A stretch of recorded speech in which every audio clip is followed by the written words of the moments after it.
Hello, welcome back to GNS, and today we are going to be replacing these steering wheel controls on my S60, as it has these black parts, and just with the more updated trim they come with silver parts. There's really no benefit to changing these other than appearance, but I have essentially changed my whole interior to silver trim, so it's just one more thing to match. Now, to go ahead and get started, we have to remove this trim piece right here that connects to the column of the steering wheel, so I will go ahead and do that real quick. So getting this piece off, you essentially just grab right here in between the plastic of the gauge cluster and this plastic trim, and then you just pry out. Some are easier than others, but once you get that unclipped, you essentially just work your way around the trim piece, unclipping it, and then it will eventually coax itself out. So it's a bit tedious, but it'll come out. And then what I went ahead and did was I took a screwdriver, little flathead, and right at the edge of the trim piece where it is on the steering column, I just gently pushed it up, it unclipped. So now you're going to pull the lever for the steering wheel, put it all the way down, pull it all the way out. And then that way you will have more room to pull this whole piece out and straight out, or else you could risk damaging the little time and mileage knobs right here on the gauge cluster. You could risk breaking them if you pry the wrong way. See how that can hit that? So you do not want to break those, so you have to pull the whole assembly straight out. All right, once you pull it out, then you can just shove this column piece in here and then just essentially twist it out like that. So now that whole trim piece is removed. All right, now with that out, you can twist the steering wheel 90 degrees, and once you come back here, I can see with the camera, there is this hole right here. What you're going to do is stick a, let's see here, a normal screwdriver or a Torx bit screwdriver works. I just have this handy because it's going to be involved for one of the next steps. So you essentially just shove that in there, and there's a certain way you have to pry it, and it'll pop the airbag out. All right, and taking my little Torx bit screwdriver, I'm sticking it in there at a kind of an up angle, so the bottom of it is facing down, but the bit end is up. So what you're going to do is there'll be a little bar in there that you're just lightly going to press up on, and now this side of the airbag is loose and popped out. So now we're gonna flip the steering wheel 180 degrees and do that to the other side. All right, so I went ahead and did the same step and clicked it out, and now the steering wheel airbag is completely loose.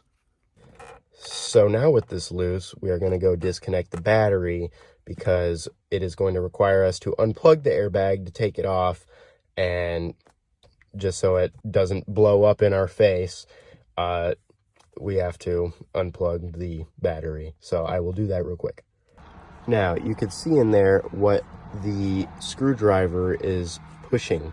It's that little bar. So you're essentially pushing that, which releases that little bar from this tab, thus able to pull the airbag out. But now we have to do these airbag plugs and just unplug them.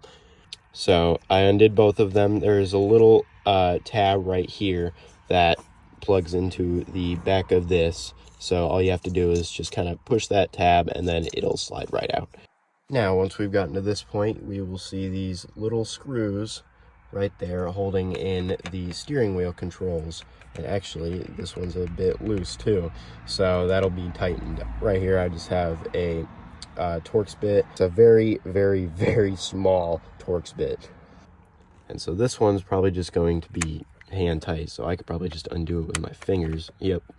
So I'm just gonna undo this and then try not to lose the screw. So we're just gonna take that out. So put the screw in like the cup holder or something. And then this will have a clip right there that you're going to push with a flathead screwdriver to pop this out.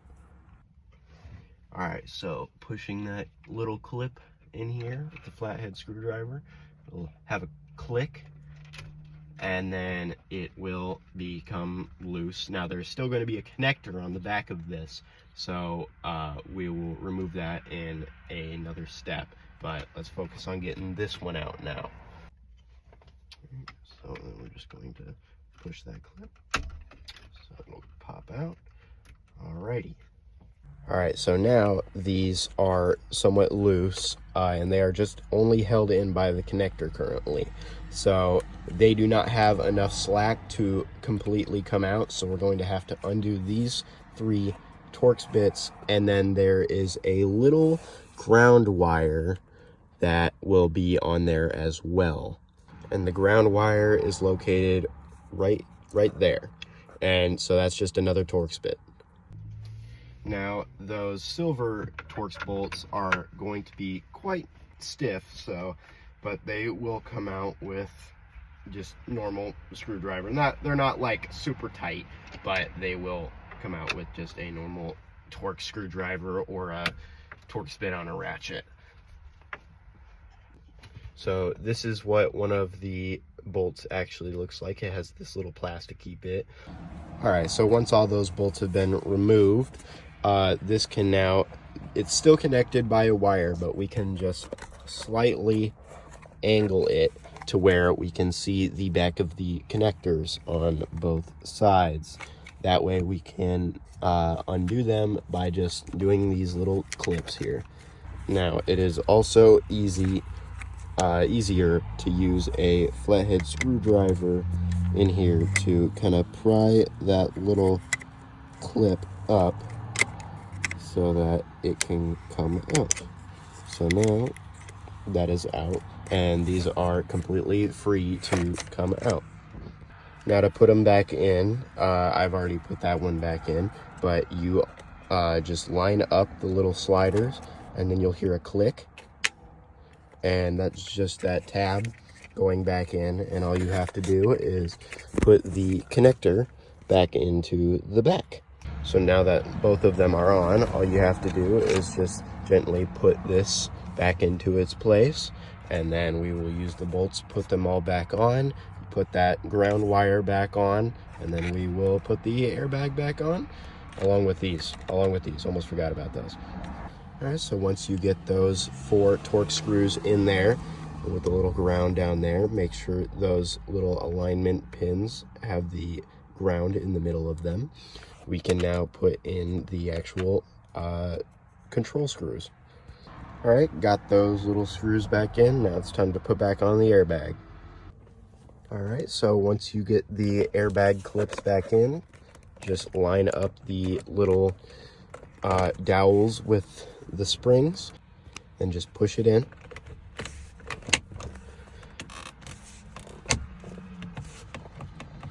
And now it is back on. All right, so I went ahead and reconnected the battery. Now we just have to put the trim piece back on. So same story, we're just gonna go back, pull this through, and then push this back into there.